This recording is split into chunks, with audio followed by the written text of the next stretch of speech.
Families எல்லோரும் கூட்டமாக போகிற ஒரு படம். அண்ட் இப்போ பொங்கலுக்கு தான் கரெக்டாக அப்படியே மேனிஃபெஸ்ட் ஆயிடுச்சு. So I am really happy about that. ஆனால் இந்த கேப்பில் நிறைய பேர் வந்து கேட்டாங்க, இப்போது கொஞ்சம் டிலே ஆயிடுச்சு, அதுக்கு I you feeling upset about it? But I feel நம்ம ஏதாவது நல்லது நடந்தால் அது கடவுள்னு நினைப்போம். So even when God makes you wait, it's part of a bigger plan, is what I believe. So I'm really happy this worked out. Thank you Nalan sir and Gnanavel sir for making me part of this project. I think Nalan sir ko, since he's not here, it's been such a dream project Madri, and I've seen how hard he has worked at this.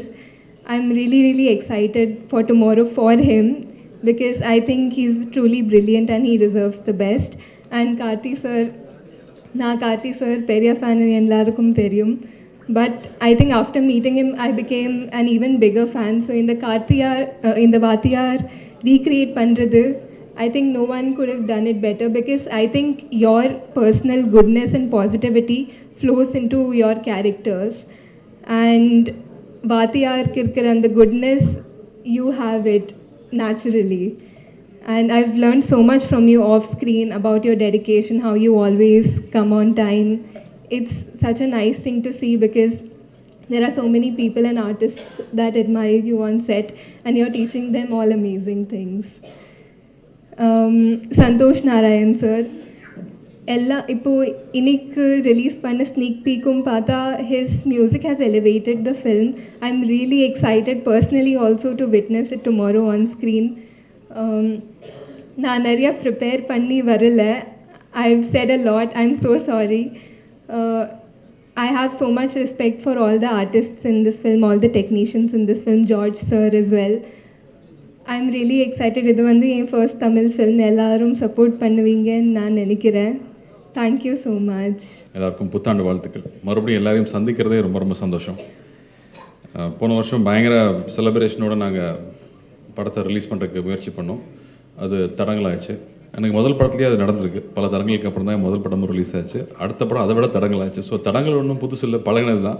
ஆனால் வந்து ஞானவேல் இருந்த சுச்சுவேஷனில் வந்து அவர் எனக்கு ஆறுதல் சொல்லிட்டு இருக்காரு, நான் அவருக்கு ஆறுதல் சொல்லிட்டு இருக்கேன். நான் என்ன நினைக்கவே நினைக்காதீங்க. நீங்கள் நிம்மதியாக இருங்க, அதுதான் முக்கியம். ஏன்னா நாம் இருக்கிற எல்லா போராட்டத்துலேயும் ஜெயிச்சரணும்னு ஓடுறதுல வந்து ஹெல்த்தை விட்டுறோம். அதனால் ஹெல்த்தை மட்டும் செஞ்சு விடாமல் இருந்தீங்கன்னா போதுங்கிறது மட்டும் தான் அவர்கிட்ட நான் சொன்னது. எவ்வளோ ஸ்ட்ரெஸ் இருந்தாலும் அதை வந்து மனசுக்கு எடுத்துகிட்டு போகாமல் இருக்கணும்னு அவர்கிட்ட நான் எப்போவுமே நான் கேட்டுப்பேன்.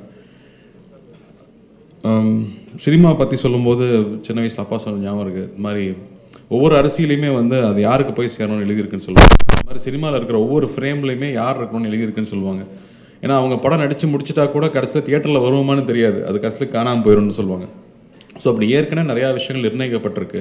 ஸோ ஒரு நல்ல கதை, அதுக்கு தேவையான ஒரு டைரக்டரையும் தயாரிப்பாளரையும் நடிகர்களையும் தொழில்நுட்ப கலைஞர்களையும் அதுவே முடிவு பண்ணிக்கும்னு சொல்லுவாங்க. அது மாதிரி அது ஒரு லொக்கேஷன் அமையும் போதும் சரி, நிறைய சீனியர்ஸ் இந்த வார்த்தையை சொல்லிகிட்டே இருப்பாங்க. அதுக்கு தேவையான விஷயத்தை அதுவே அமைச்சுக்கோன்னு சொல்லிகிட்டே இருப்பாங்க. அதை நம்பினோம்னா நம்ம இன்னும் கொஞ்சம் நிம்மதியாக இருக்கலாம். இல்லைனா இந்த மாதிரி தாமதங்கள் வரும்போது ரொம்ப பதட்டம் அடையும், ஏன் வருதுன்னு நம்ம நினச்சிட்டே இருப்போம். பட் அதை நம்பும்போது நிச்சயமாக அது ஒரு பிளான் பண்ணி அது இப்போ தான் வரணும்னு நினச்சி வருது அப்படிங்கிறது புரிஞ்சுக்கிட்டோம்னா நாம் வந்து கவலை இல்லாமல் நம்ம கையில் இல்லாத ஒரு விஷயத்துக்காக நம்ம வருத்தப்படாமல் நிம்மதியாக இருக்க முடியும். அந்த வகையில் இந்த படம் ஒரு பெரிய தாமதத்துக்கு அப்புறம், பெரிய போராட்டத்துக்கு அப்புறமா இன்றைக்கி வந்து சேர்ந்துருக்கு.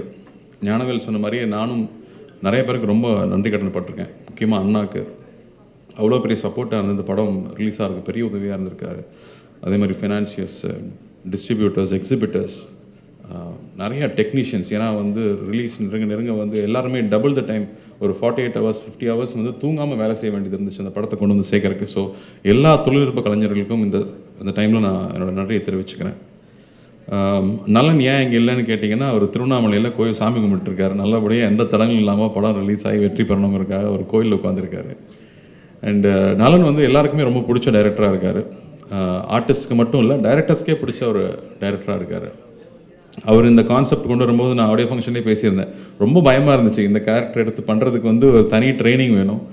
ஆனால் வந்து இதுக்கு நான் வரும்போதும் ட்ரைனிங் எடுத்துகிட்டு வரல, வந்து கற்றுக்கிட்டு தான் எல்லாமே. பட் பண்ணுறதை சின்சியராக பண்ணணும், எவ்வளோ பெஸ்ட்டாக பண்ண முடியும்னு ஒவ்வொரு நாளும் அதுக்கான ஹோம்ஒர்க் பண்ணி, அவருடைய படங்களை திரும்ப பார்த்து, அவரோட க்ளோஸ்அப்ஸை திரும்ப பார்த்து, அதை எப்படி கொண்டு வரலாம், ஏன்னா என்ன முகத்தை என்னாலே கொஞ்ச நேரம் பார்க்கவே முடியாது. அதில் அவர் முகத்தை கொண்டு வந்து பொருத்தணும்னா எப்படி பொருத்துறதுன்றது ரொம்ப பயமாக இருந்துச்சு. பட் நலன் மாதிரி ஒரு டெக்னீஷியன், ஜார்ஜ் மாதிரி ஒரு கேமராமேன் இருக்கும்போது, வெற்றி மாதிரி எடிட்டர்ஸ் இருக்கும்போது அவங்களோட சப்போர்ட்டில் அதை ப்ரெசென்ட் பண்ண முடியும்னு நம்பிக்கை வந்துச்சு. ஸோ ஃபஸ்ட்டு ஒரு சீன் டெஸ்ட் ஷூட் பண்ணி பார்த்ததுக்கப்புறமா தான் ஓகே இந்த வழியில் போயிடலாம்னு நினச்சி தைரியமாக கொண்டு வந்தோம். ஆனால் அதுக்கப்புறமா சந்தோஷ் நாராயணனோட இசை டெஃபினட்டாக அது இன்னும் மேலே எடுத்துகிட்டு போயிருக்குன்னு சொல்லலாம். ஏன்னா நலன் யோசிக்கும் போது சொன்னார், ஒரு சூப்பர் ஹீரோ ஃபில்ம் மாதிரி ஒன்று பண்ணணும், ஒரு என்டர்டெய்னிங்கான ஃபில்ம், ஒரு கமர்ஷியல் ஃபில்ம் பண்ணணும், ஆனால் அது வந்து மாடர்னாக இருக்கணும். அதுக்கு சூப்பர் ஹீரோ கேரக்டருக்கு எங்கே போகிறதுனா அது எப்பவுமே சூப்பர்மேன் பேட்மேனாக இருக்கணும்னு அவசியம் இல்லை, கற்பனை கேரக்டராக இருக்கணும்னு அவசியம் இல்லை. நம்ம சொசைட்டிலேயே வந்து சூப்பர் ஹீரோஸ் இருந்திருக்காங்க. எம்ஜிஆர் அவர்கள் பார்த்தா அவர் ரியல் லைஃப்லையும் சரி ஸ்க்ரீன்லேயும் சரி ஒரு மாஸ் ஹீரோவாகவே இருந்திருக்காரு. அவ்வளோ விஷயங்கள் வந்து எதிர்பார்க்க முடியாத விஷயங்கள், மனிதநேயம் மிக்க விஷயங்கள் பண்ணிகிட்டே இருந்திருக்காரு. அவர் ஏன் திரும்ப வரக்கூடாது அப்படின்னு அவர் யோசிச்சு கொண்டு வந்தது. அவர் தைரியமாக யோசிச்சுட்டாரு. ஆனால் எக்ஸிக்யூட் பண்ணுறது அவ்வளோ சிம்பிளாக இல்லை, அது பெரிய விஷயமா இருந்துச்சு. அண்ட் அவரை பற்றி தெரிஞ்சுக்க அவர் மேலே இருக்க மரியாதை கூட்டிகிட்டே இருந்துச்சு.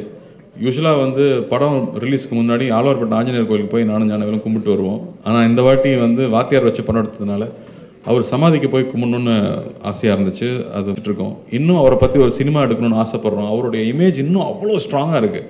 அங்கே போய் அவரை கும்பிட்டுட்டு வரும்போது அதில் இருக்கிற உணர்வே வேறு. எனக்கு தெரிஞ்சு நிறையா விஷயங்கள் சேர்ந்து வந்து அமைஞ்சதுக்கு அவரோட பிளெஸிங் நிச்சயமாக இருக்குன்னு நான் நம்புகிறேன். ஸோ இந்த படம் பொங்கலுக்கு ரிலீஸ் ஆகுது. ரொம்ப வருஷத்துக்கு அப்புறமா எனக்கு ஒரு பொங்கல் ரிலீஸுங்கிறது எனக்கு ரொம்ப ரொம்ப சந்தோஷம். அந்த படம் குழந்தைங்களோட பார்த்து என்ஜாய் பண்ணக்கூடிய ஒரு ஜாலியான படம் தான் அது. அதில் சாங்ஸும் ஃபைட்டும் காமெடியும் எல்லாம் மிக்ஸ் ஆகிருக்கு. ஸோ நிச்சயமாக நலனுடைய ஃபேன்ஸுக்கும் சரி, பொங்கல் செலிப்ரேட் பண்ணணுன்னு வரவங்களுக்கும் சரி ரொம்ப எக்ஸைட்டிங்காக இருக்கும்னு நம்புகிறேன். அதை சந்தோஷ் நாராயணன் வந்து அதை இன்னும் அழகான எக்ஸ்பீரியன்ஸாக மாற்றிருக்காரு. அவருக்கும் என்னுடைய நன்றியை தெரிவிச்சுக்கிறேன். ஹீரோயின் தட்டுப்பாடு இருக்குன்னு தமிழ் சினிமாவில் சொல்லிட்டு இருக்கும்போது நாங்கள் ஒரு நல்ல ஹீரோயினை இன்ட்ரடியூஸ் பண்ணுறவங்கிறதுல ரொம்ப ரொம்ப பெருமை. அவங்க ஏற்கனவே இன்ட்ரடியூஸ் ஆன ஹீரோயின் பயங்கர டேலண்டட். ஒவ்வொரு கேரக்டர் பண்ணும்போது அவ்வளோ ஹோம் ஒர்க் பண்ணி வந்து ஒர்க் பண்ணுறாங்க. ஸோ அந்த மாதிரி சின்சியராக இருக்கிறவங்க பார்த்தாலே ரொம்ப ரொம்ப பிடிக்கும். ஏன்னா ஒர்க்குக்கு வரும்போது அதை என்ஜாய் பண்ணி பண்ணுறவங்க இருக்கும்போது தான் அந்த சீன் இன்னும் டெவலப் ஆகிட்டே இருக்கும். ஸோ அவங்களுக்கு என்னுடைய வாழ்த்துக்கள். இந்த படம் அவங்களும் ரொம்ப நாளாக வெயிட்டிங், ஒரு படம் ரிலீஸ் ஆகிறதுக்காக ரொம்ப நாளாக வெயிட்டிங். கொஞ்சம் தட்டுனாலும் அழுதுருவாங்க, அந்தளவுக்கு அவங்க வந்து ஒரு பதட்டத்திலே இருக்கிற ஆள். ஸோ அவங்களுக்கும் இந்த படம் பெரிய வெற்றி அமையணும்னு நான் ஆண்டவனை வேண்டிக்கிறேன். சத்யராஜ் மாமா வந்து சொல்லிகிட்டே இருந்தார், கார்த்தி நீ இருக்கிறதுனால நான் அந்த படத்தை மன்னிச்சு விடுறேன்னு சொன்னார். ஸோ உண்மையாக சொன்ன மாமா நான் பக்தியோடு தான் பண்ணியிருக்கோம். ரொம்ப ரொம்ப ரொம்ப சின்சியராக பக்தியாகவும் அவரை வந்து ஒரு டெமி காட் மாதிரி தான் பார்த்து அவர் ஸ்க்ரீனில் கொண்டு வந்திருக்கோம் அப்படின்னு நான் உங்களுக்கு உத்தரவாதம் கொடுக்க முடியும்னு நினைக்கிறேன். ஏன்னா அங்கே ப்ரொடியூசரோட அப்பாவும் வெயிட் பண்ணிட்டு இருக்காரு, என்னடா எடுத்து வச்சிருக்கீங்க பார்க்கலான்ற மாதிரி. ஸோ நிச்சயமாக தைரியமாக உங்களுக்கு காட்டலாங்கிற ஒரு தன்னம்பிக்கை எங்களுக்கும் இருக்குது. அன்வர் சார் நன்றி. கிரண் சார், எவ்ரிடே செட்ஸில் வந்து நீங்கள் பண்ணுறது வந்து அவ்வளோ ரசிச்சிருக்கேன் நான். அந்த ஆர்ட் டெக்கார்னு சொல்லுவாங்க, அது என்னென்னு நான் அப்புறமா கூகுளில் போய் படித்து தெரிஞ்சுக்கிட்டேன். ஆனால் அதை வந்து அவ்வளோ கேஷுவலாக ஒரு செட்டில் க்ரியேட் பண்ணது பியூட்டிஃபுல்லாக இருந்துச்சு. ஐ திங்க் நீங்கள் நோட்டீஸ் பண்ணி பார்த்தீங்கன்னா தெரியும், எல்லா பேக்ரவுண்ட்ஸ் அவ்வளோ அழகாக இருக்கும். சுந்தர் சார் வந்து ஒரு நடிப்பு ஆசிரியர், அவர்கிட்டலாம் பாராட்டுவாங்கிறது பெரிய விஷயம். ரொம்ப நன்றி சார் உங்கள் வாழ்த்துக்களுக்கு.